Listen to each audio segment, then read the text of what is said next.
welcome to In Focus. I'm your host, Yesenia Taveras. As our nation celebrates Black History Month, today we celebrate James Ray Rhodes, who lived in Wilmington, Delaware during the riots of 1968 that followed the assassination of Martin Luther King Jr.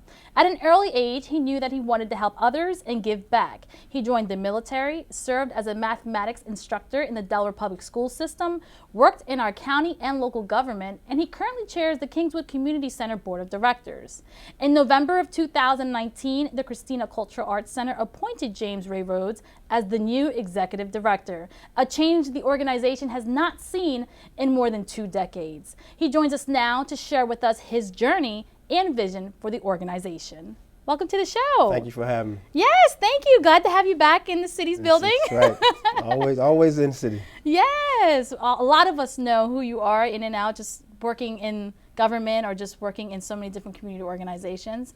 But first, talk to us, Ray, about your upbringing, because I didn't know when I got to speak to you just how many parts of the neighborhoods you were brought up in.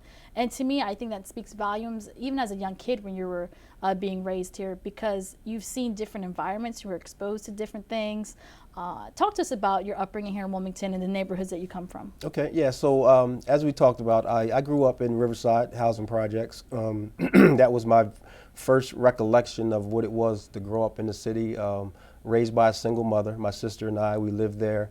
And again, we lived there during the riots. 1968 was a very pivotal time for our city. I often say that sometimes we're living in the best of times, but 1968 I thought was the worst of times for our city.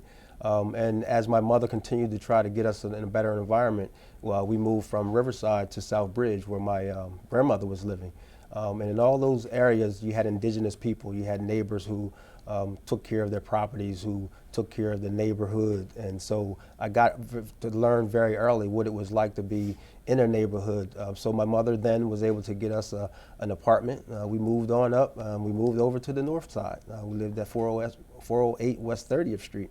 We stayed there for about 3 years, and then my mother was able to get on her feet to be able to buy a house, and we moved on the west side of Wilmington. Even though I lived on the west side, I went to school on the east side. I attended Howard High School, and I became a part of that community, and then ultimately I moved to the east side. So I was very familiar with all the neighborhoods and how we grew up in the city, how we did things in the city. The neighborhoods, again, were very neighborly. We had people who took care of their properties. You had people who owned their properties for a long time, so they had value in their property. So I became a very implanted person in the city and all over the city at different times in my life. And very implanted indeed. Here you are in the public school system here in Wilmington, Delaware. Yeah, so talk to us about that. Yeah, so that's the Howard High School 1973 state championship basketball team. And my very first cousin, Kenny Henson, is in that photo. And Kenny was a very motivated person in my life. He always talked to me about going to school, being able to follow my dreams. Kenny's like very close to me now, so he basically inspired me to come to Howard. And I wanted to be like Kenny growing up, so I went to Howard, and of course I wanted to be an architect at an early age, and then follow Kenny to Howard, and then ultimately follow his career as he went on to Cheney, and he inspired me to go to a black college. I ultimately went to Hampton when I left Ohio State, but Howard has an impeccable history in the state, so I wanted to be a part of that. And let's get back to the 1968 riots. It is Black History Month that we're celebrating right now. It's leap year, so we get an extra day, but right. It's all 365 days a year. Talk to us about what that was like. A lot of people don't know by just talking to people what they've experienced. I didn't know that part of you until I reached out to you. Right. So take us back to that moment in your life. Yeah, so 1968, again, was a very pivotal time in our city history and the world's history, because we lost who I considered the greatest living American at the time, Dr. King. I was 4 years old, again, living in the Riverside housing projects, and we went to Kingswood Community Center after school. My grandmother would pick us up, or my mother would pick us up. And when Dr. King was assassinated, we were actually in Kingswood.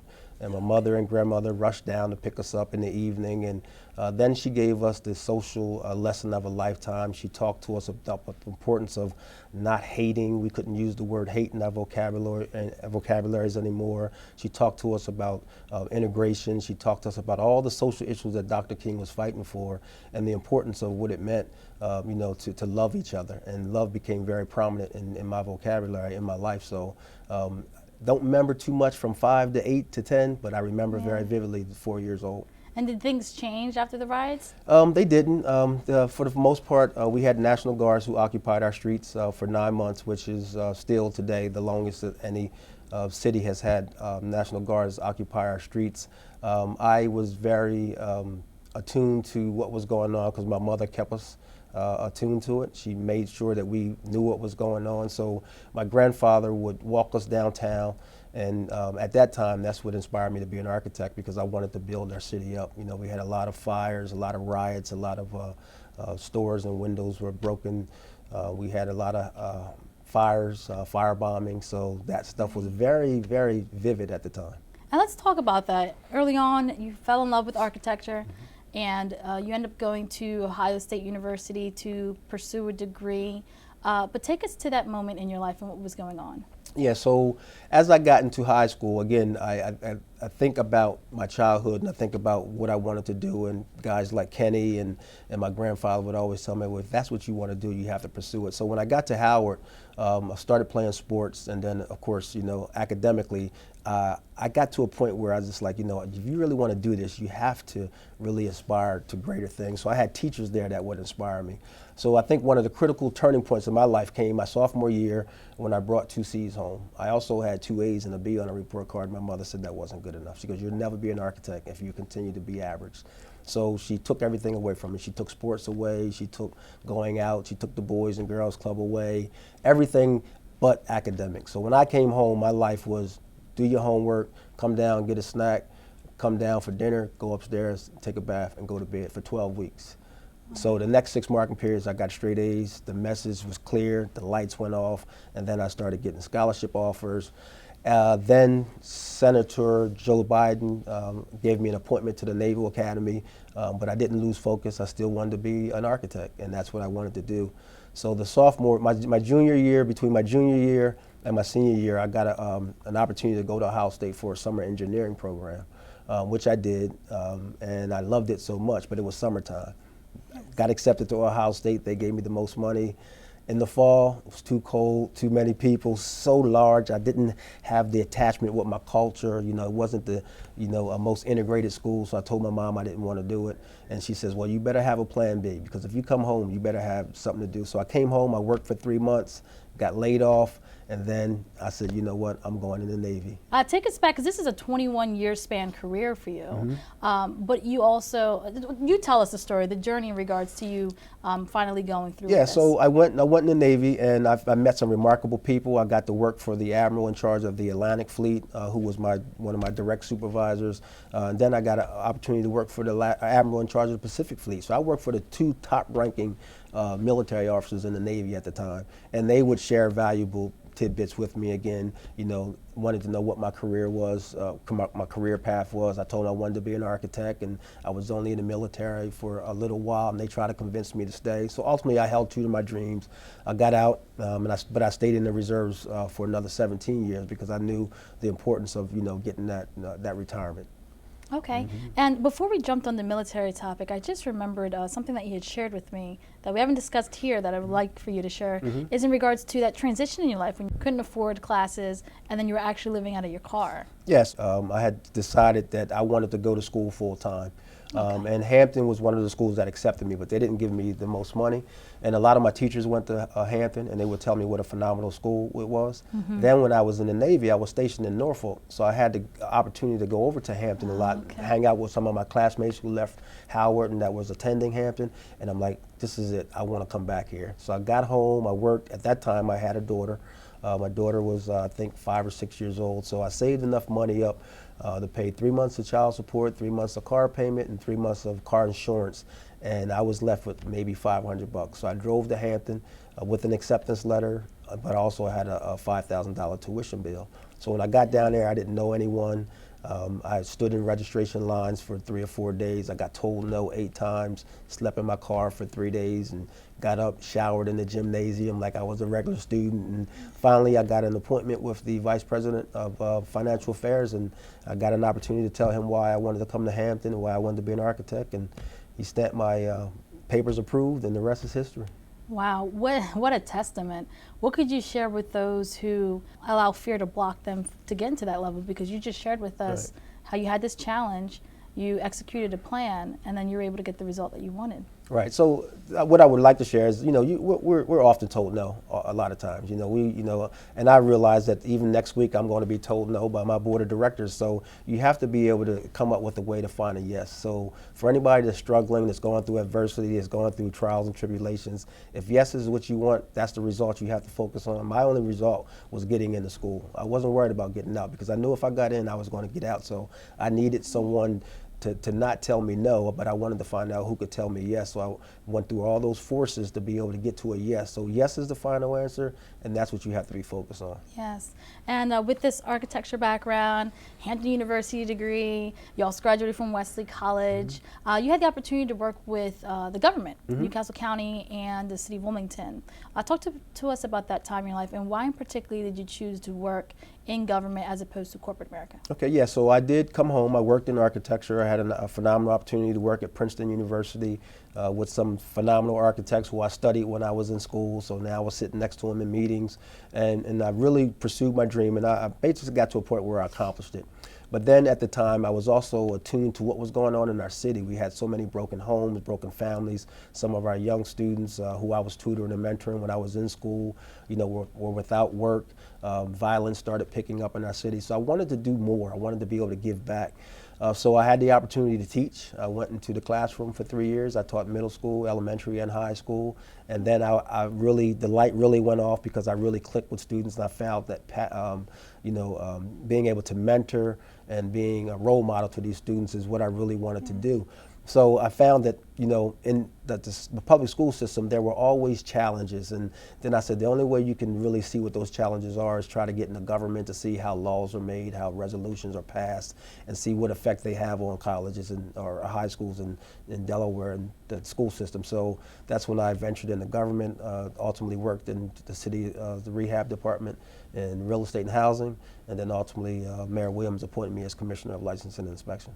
Wonderful. And at one point, you did run for the 4th District of City Council here in Wilmington, Delaware. I did. Talk to us about that. So in 2004, we had an incumbent city councilman who decided to leave the seat, and I was living in the 4th District at the time on the east side, a longtime east side resident at the time.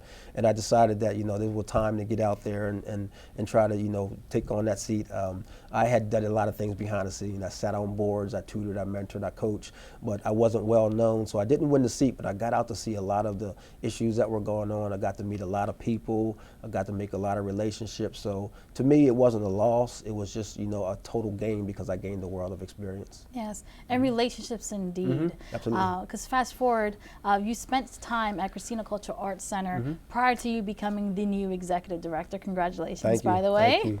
Talk to us about your journey and how it led you to Christina Cultural Arts Center. Yeah, so my senior year, I came home, started working, and at the time, Ray Jones Avery, my predecessor, she invited me to come to join the committee, the facilities committee. With my background in architecture, she thought I would be a valuable resource. So I did that for about 2 years, and then I joined the Coomba Academy Board, which was a charter school spinoff of the arts that was birthed from Christina. So I had been familiar with the organization. The last 3.5 years, I had served as the academic success coach in the evening program, our Stop the Violence program. So I had knew a lot of the parents, a lot of the faculty, a lot of the board members, and when Ray made the announcement that she was transitioning, I wasn't aware at first. They did a national search and didn't come up with the candidate they wanted, so I put my hat in the ring and was able to get through all the phases, and now here I am. And you're truly a testament to working your way up, because you've seen how Christina Culture Arts operates from the other side of the fence. That's correct. Now you're actually the executive director.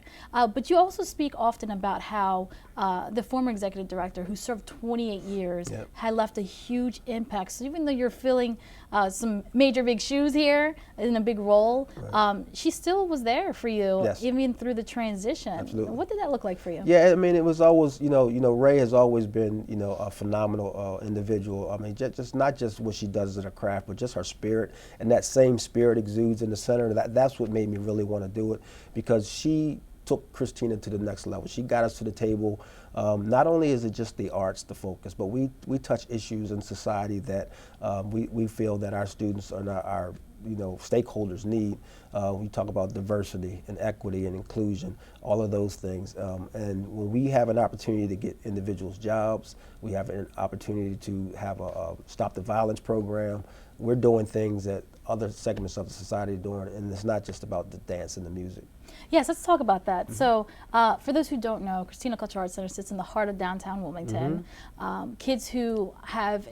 Every kid has a different way of learning. So talk to us about the difference that Christina Culture Arts Center makes. Yeah, so when we have a student that comes through, and this is just what makes us different in how we're transcending students' lives. We have students who come through, they may not ever have an opportunity to be able to take part of dance and music, and because to some families, especially living in the urban areas, that's a premium.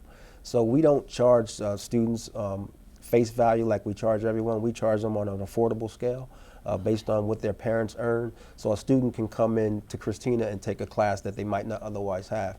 But once they're there, we don't just nurture them with the music and the arts. We also nurture them with life skills. Mm-hmm. How are you doing today? How are you dealing in school? Are there any challenges that you're having in school? We don't try to get into their business too much at home, but if they want to share, they want to talk to someone, we have mentors and counselors down there who talk to them and make them feel like, it's not just about the music and the arts, but that they feel valued as people.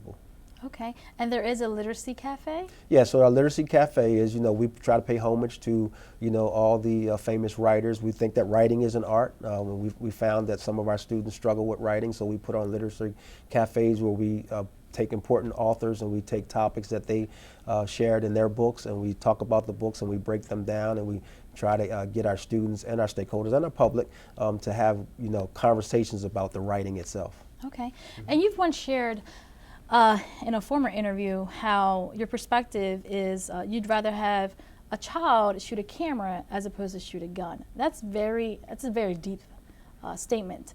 Talk to us in regards to your perspective on that and how the Christina Cultural Arts Center can be kind of counterintuitive, like it's going to teach these kids another avenue, with whatever they're facing while growing up here in Wilmington. Right, and the more alternatives that our children have, the more alternatives that our young people have, the greater impact that they can have. So we try to put an angle. So instead of shooting a gun, you can shoot a camera. You can learn to shoot a camera. We talk about what cameramen make in society, what training and education that they have. Instead of acting out in the classroom, you can come act out on our stage all day. We talk about the Denzel Washingtons, the Cicely Tysons, all those famous actors, that won Academy Awards from acting and what acting can do for them. But you don't have to do it in an environment where it's structured in school. You can do it on our stages. And also, you can beat on drums. You can beat on drums and learn how to become a musician instead of beating on women or beating on your classmates. So we try to put alternatives to everything that our students are faced with so that they can choose Christina over these other options. An important fact that I learned that I wasn't aware of is that Christina Culture Arts Center is part of United Way. Mm-hmm. Talk to us about that partnership. Yeah, so United Way is one of the top nonprofit organizations in the world. What they do is give us an opportunity for someone who can't make a donation, say of $100 out of their pocket. They have an opportunity to make a donation monthly. So we try to get our staff to make monthly donations to come through, because a large part of what we do is reduce. We underwrite a lot of scholarships, and the United Way is a platform where we can get those scholarships underwritten through a monthly donation. And what would you say Christina Culture Arts Center builds? I know State Senator Elizabeth Tizzy Lockman came from Christina Culture Arts Center. There's many more like her. What could you say on the staff side and on the students who actually attend Christina Culture Arts Center? What's being birthed in that organization? Right, and again, so when you walk through Christina, and to me it's a spirit. It's a spirit that exudes within, and it basically came from, I think, and I said to everyone that Ray Jones Avery is a good part of that, a great part of that. The staff, they love what they do, they're impassioned. They don't come to work looking like it's a job. This is their life, this is their heart. Ray told me that this was going to be the most important undertaking of your life, and I certainly believe that, and I embrace that. We have individuals who come through there. If you're at Christina 5 to 7 years, we found through our statistics, not only do you graduate from high school, there's a 90% chance that you're going to graduate from college.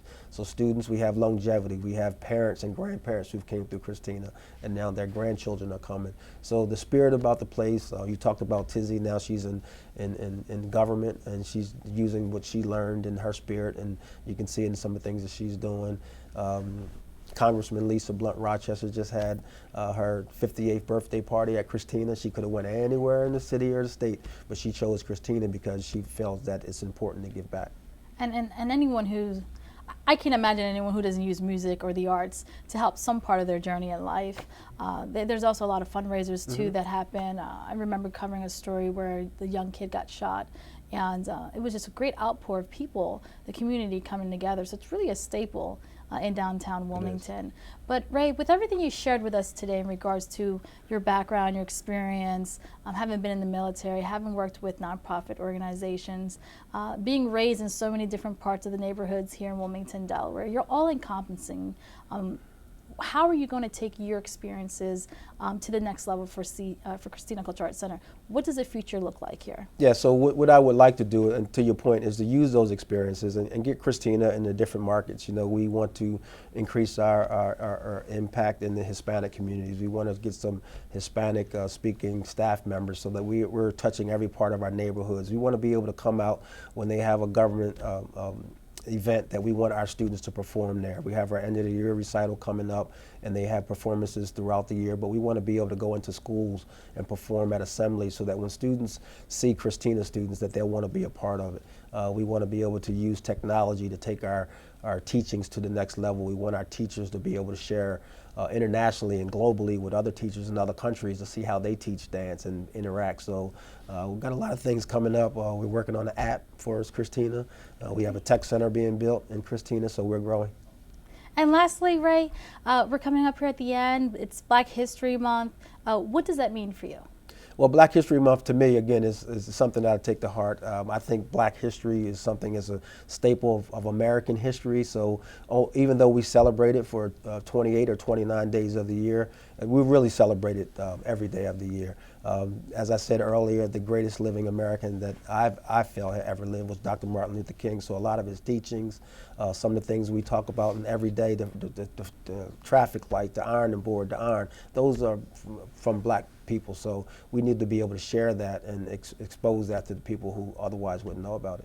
Yes, and recently we shared about having the Black father in the household. You are a family man as well, and you have how many grandchildren? I am married to the beautiful former Tammy Pierce, and we have 15 grandchildren. Wonderful. You know, so that's a great fact I learned. I said, I don't know how he does it, but congratulations. Yeah, thank you very much. As long as you don't have all of them in the house at one time, no, right? we don't. I don't know if I can handle that. Well, congratulations on being a family man, being a leader in our community, and taking the position of executive director and spearheading that organization to the next level. Okay, well, thank you. Yes, Appreciate our pleasure. Thank you. And on behalf of all of us here at WITN 22, I'd like to take the opportunity to say thank you so much for watching this episode of In Focus. I've been your host, Yesenia Taveras.